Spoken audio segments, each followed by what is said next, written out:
Welcome to Mountaintop, sponsored by GoPro. Glad you're here. Everyone gets a free GoPro on the way out. Just kidding, Blair, I promise. Just kidding. Oh, I'm so sorry. Guys, welcome to Parent Mountaintop. Parents,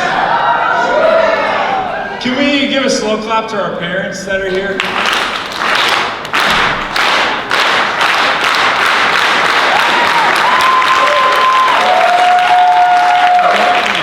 This is like one of my favorite nights of the year, and because of like those moments we just had, like that's one of the most powerful moments I've had in this youth ministry is being able to worship with this entire group. Because parents, you are a part of this youth ministry as well. Just don't come every single week, but you are a part of this youth ministry as well. Unless it's Kaina or Josephine, you guys should keep coming every single week.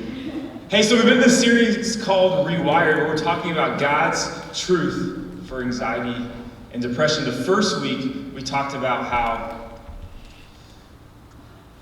this is a reality of our world. Unfortunately, because our world is broken, there's going to be anxiety and depression, there's going to be brokenness. But like 2 Corinthians 5 tells us, when we are in Christ, that's not what defines us. Anxiety and depression doesn't define us. Our identity is fully in Christ, and only He is who defines us. And we've said this a few times, but not everyone in this room has diagnosed anxiety and depression, but we all experience some of the offsprings of that, which is anxiousness and hopelessness. Those are realities for all of us. And then last week we talked about, even though it's a reality, it's something we're going to deal with, God doesn't leave us without tools to push back against anxiousness and hopelessness. He helps us define what's real. He gives us power over our thoughts, the ability to change what we think about, and gives us practices to help with that. But today we're going to be talking about how even though God gives us tools, things to help in this battle, we're also in a culture and a context and in a world that there's practices, there's patterns that are not helpful in this fight. And there are things that we can make ultimate, things that we can worship that actually make it harder, that make it worse for us. Because, like that dog, sometimes there's things we do over and over and over again that we're just used to at this point. We just keep going back to it. I don't think that's that dog's first time to the ocean, right? The dog's been there a few times. He knows where he's going. But unfortunately, there are some things, some patterns, practices, thought processes that we get into that aren't as fun as the ocean. Actually make our anxiousness and hopelessness worse. And sometimes it's because of the world that we live in. Sometimes it's because of the school that you're at. Sometimes it's the friend group you're in. Sometimes it's because of the family you were raised in. For some of us, it's the generation that we grew up in. It's just, anxiousness is greater, hopelessness is greater. But we have to recognize the patterns of this world that are making us more anxious, making us more hopeless, and move out of them in order for God to rewire us. Why this matters? Because by every study, I'm talking to you students, your generation is the safest generation of all time, which is good. Safe is good. You're also the most anxious, most depressed, most stressed, most hopeless generation of all time. In 2017, 13.2% of adolescents were reported major depression, which is a 57% increase from 2005. And this is what you see up here is actually not countrywide. This is actually a survey we did within our youth ministry. So over the last couple of weeks, I asked students to fill out an anonymous survey just to kind of see where they're at, see how we can best help. And these are some of the things they reported. High school students in our youth ministry, 9% have been diagnosed with anxiety, 18% with depression. Middle school was 9% and 12%. But high school students, 95% of them have a friend that's diagnosed with anxiety and depression. In middle school, it was 81%. Asked them which one they struggled with most. 40% said anxiety, 40% said depression for high school, and the middle school students said 28% and 28%. I then asked kind of like the things that they're a part of, which ones made it better or worse? School, 73% of high school students said it made things worse. Maybe some of that just was not wanting to turn in homework, but I think most of it was real.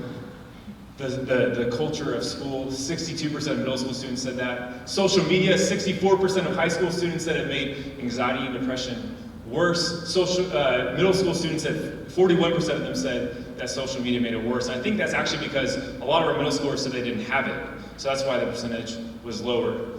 Family, 59%, 41%. Friend groups, 18%, and 3% said that their friend groups made it worse. And then unfortunately, especially for me, a few of you said that actually church makes it worse, which totally breaks my heart and makes me reconsider what some of the things that we're doing here. So students, thank you for filling that out. Thank you for being honest. And this is real. This affects us in this room. God cares about what affects you. Therefore, we as a youth ministry are always going to be talking about these things, even if it's hard, even if it's awkward, because we care about you like God cares about you. Today, we're going to be looking at Romans 12, 1 through 2.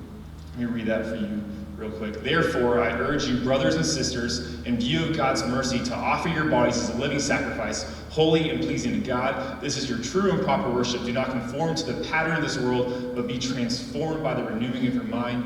Then you will be able to test and approve what God's will is, his good, pleasing, and perfect will.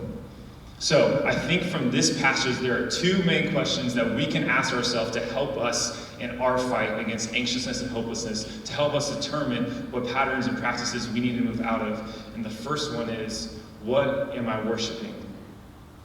What am I worshiping? The definition of worship is adoration or devotion, often to religious homage or to a person or principle. Let me simplify it. You worship what you spend your time on. You worship what you spend your thoughts on. You worship what you spend your money on. You're worshiping the thing that affects you the most. So growing up, I loved to climb things. I have a picture. So on the left is my brother, David. The middle is my best friend, Chuck. We've been best friends since we were 4. We're still best friends now. And then on the right is me with the awesome yellow hat. So we would climb things, and my friend Chuck is actually a world-class Spartan racer now. So I'll let you guess who was the more athletic and actually climbed better. It was Chuck. So one time we were at a campground, and we climbed this tree, because of course you're going to climb a tree when you see it. So we climbed this tree, and I was out on this branch. And I decided, I want to see how far out I can go on the branch, because of course you would do that. Why wouldn't you? So I climb out on the branch as far as I can when snap. The branch snapped right at the base. I fell flat on my back, knocked the wind out of me, but I didn't cry.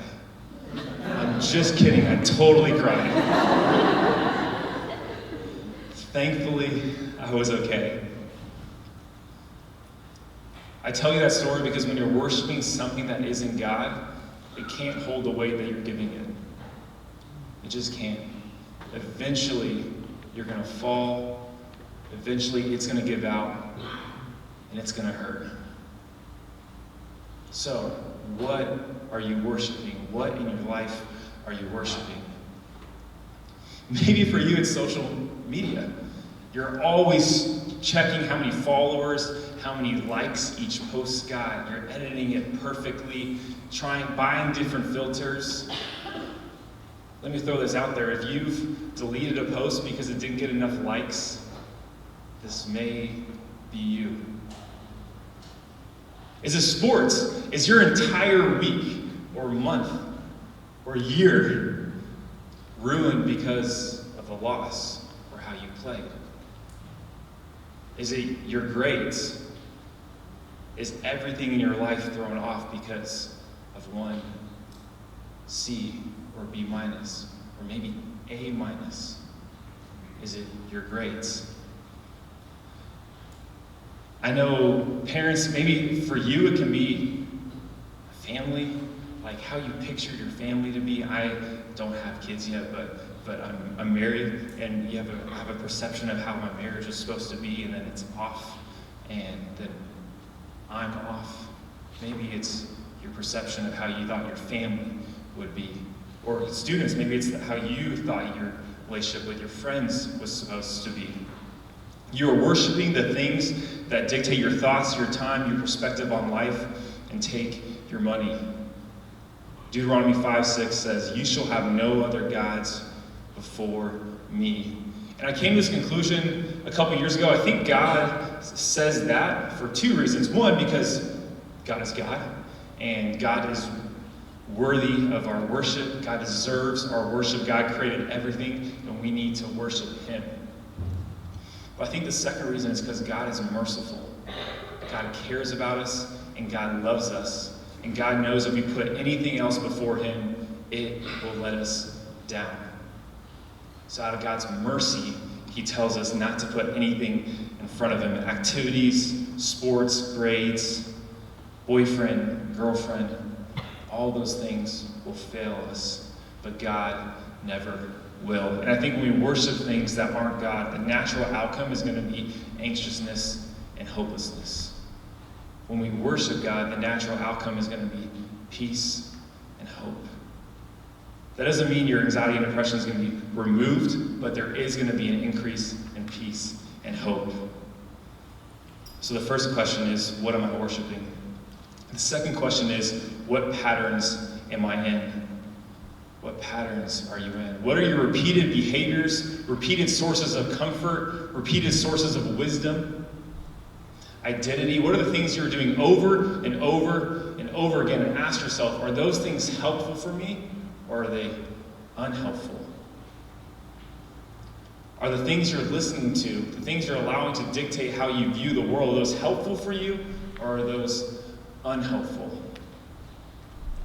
What are the patterns that you are in? My senior year, I drove a manual Nissan Xterra. And I have a picture of it. The car has actually nothing to do with the story. The picture certainly has nothing to do with the story, but I figured I'd put that up there just for you to laugh at. Yes, I wore a scuba outfit to school one day. No, it wasn't a spirit day. Yes, me and my friend just decided to make up a spirit day and wear scuba outfits to school. I share that for you parents. Your kids are going to be all right. So, I drove a Nissan Xterra. Please change it. I don't want that picture up there anymore. And my senior year, you're fired. Just kidding, we're not paying you anyway. So my senior year, I got out of class at 12:30 like a good senior does, right? So I got out at 12:30 legit every single day, and I would head home and I would take a nap before my practice, whatever it was, soccer, volleyball, or basketball, whatever practice I had. I would go home and take a nap before, because I would stay up till 2 or 3 in the morning every single night. Not doing anything productive, but because I was a senior and I made dumb decisions. And I would stay up and play video games or be MySpacing my friends.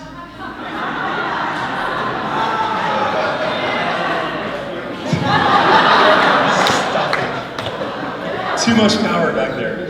So I would just stay up, and I truly wasn't doing anything productive. But that's what I did. And so I would drive home every single day. But of course I was tired when I drove home, because I stayed up till 2 or 3 a.m. and I got up at 7, so I was getting 5 or 6 hours of sleep.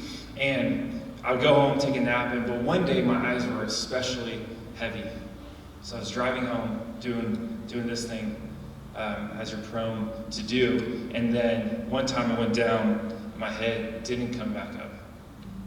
And I started veering to the left in my car. And I went into a median. Thankfully, that median was this pretty big median, and it was grass. Unthankfully, there was a giant tree in the middle of the median. So, truthfully, my eyes were probably closed for that's probably an exaggeration, 5 to 10 seconds. Thankfully, I popped back up, truly by the grace of God. I think God literally woke me up, and I veered back into my lane, drove home, parked in the driveway, and slept in my car for about 2 to 3 hours. Thankfully, no one was hurt. Thankfully, I wasn't hurt. Thankfully, no one else was hurt. That's even more important. but it's because I was in this terrible pattern of staying up way too late and not getting enough sleep, and it almost was destructive to me and to other people. And I think there are patterns that we are all in that are destructive to us. I think there's patterns that we get into that are not helpful for us. Maybe you decided that you need to get social media because everyone around you has social media, even though you've all just told me that social media only adds to anxiety and depression. And every statistic out there says that too. Maybe because of the school culture you're in, I know this affects a lot of us in here, maybe the school culture that you're in, you decided just to load up on multipliers because you need to get the highest GPA possible, and you're constantly stressed every single day. Maybe you decide you need a relationship because either the friend group that you're in or the things you're watching make you think that is what was ultimate, and you're staying in a relationship that is unhelpful for you, that's only causing stress, anxiousness, and hopelessness. Maybe you're spending so much time on video games when you get home that you're having to stay up until 1 or 2 a.m. in order to get all your homework done. I know that's true because I talked to you. Some of you tell me that. Do you know that you as a teenager need more sleep than you did when you were like 7? Right, Josephine? Thank you. You need more sleep as a middle schooler and high schooler than you did when you were since you were a baby. Like, babies and teenagers need the most sleep of any people in the world. Yet, some of the patterns you're in are making it so that you can't get that sleep that you need. And a lack of sleep is only going to raise anxiety and depression. And I think when we read that Romans 12, 1 through 2, talking about patterns of this world, I want to be clear, not every pattern in this world is bad. The Bible doesn't tell me to brush my teeth twice a day and floss, but I do because it's good. But some of the patterns of this world are unhelpful. Some of the patterns of our context and culture, even in a context and culture like Waco, are unhelpful, are raising anxiousness and hopelessness for all of us.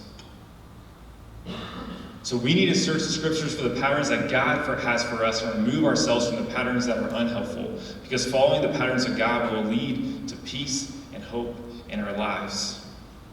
So 2 questions you have to ask yourself: what am I worshiping? What am I making ultimate? And second, what are the patterns am I in? Are those helpful? What are the patterns that the people around me are in? And am I being drawn into those? And I want to talk to, I know we have parents and students in here real quick, but I want to talk to just the students, because I actually disagree with something Nate said this morning. Don't tell him. He said that in our context and culture, it's pretty easy to just coast as Christians. And I actually do think that's true for college students and up in Waco. But I don't think that's true when you're in middle school and high school. See, I have a couple different volunteer opportunities that allow me to get onto different high school campuses each week, which is really good for me because it reminds me of the things that you guys are experiencing each and every day when you go to school from 8 to 5. It's basically your job. You're there 8 to 5, Monday through Friday. It's the place you spend the most time. And it's a reminder for me of the things that you're dealing with. And I don't think there's any middle school or high school culture in the world that actually is helpful for following Jesus. And I mean that. It's not easy to follow Jesus as a middle schooler. It's not easy to follow Jesus as a high schooler. And when we talk up here, when I talk up here, I say that with that knowledge, understanding the things that we're asking of you are hard. Because the culture and the patterns that are developed in middle school and high school are only asking you to make things ultimate that aren't God. Whether that be grades, relationships, sports, popularity, partying, all those things. The patterns that are developed, whether it be gossip, staying up late, sinful behaviors, going too far in relationships, drugs, alcohol, vaping, I recognize all those things that you guys are around, and it's hard. However, you don't do it alone, right? You guys, that's why we do this. That's why we have community, and you're walking into school with community each and every single day that will help you make God ultimate and help you develop patterns that are helpful. And also, you're walking every single day with the Spirit of God. God does not leave you alone. God is for you, and God is with you. God's will is for you to worship Him because only He can hold the weight of your worship. God's will is for you to follow His patterns because in Him is life to the fullest. So students, as you go to life groups after the band comes up and plays one more song, this is what I want you guys to talk about. What are you worshiping? What patterns are you in? Parents, we're going to go to the community room and have a parent meeting, and part of it is we'll be talking about these things that I get to see from my perspective of what your students are dealing with. You have awesome students that are pursuing Christ, and it's a gift to stand here and help lead them. I'm going to pray for us as the band comes up. God, thank you for your grace. Thank you for your mercy. Thank you for being faithful to us even when we're not faithful. Thank you that you, in your mercy, ask for our worship, and we get to respond right now and do that. God, I pray for these students. Continue to strengthen them. Pray for our families. Strengthen our families. Pray for this church's ministry. Help us to work together, bond together as we all pursue you. God, we love you so much. You're awesome. Amen. Just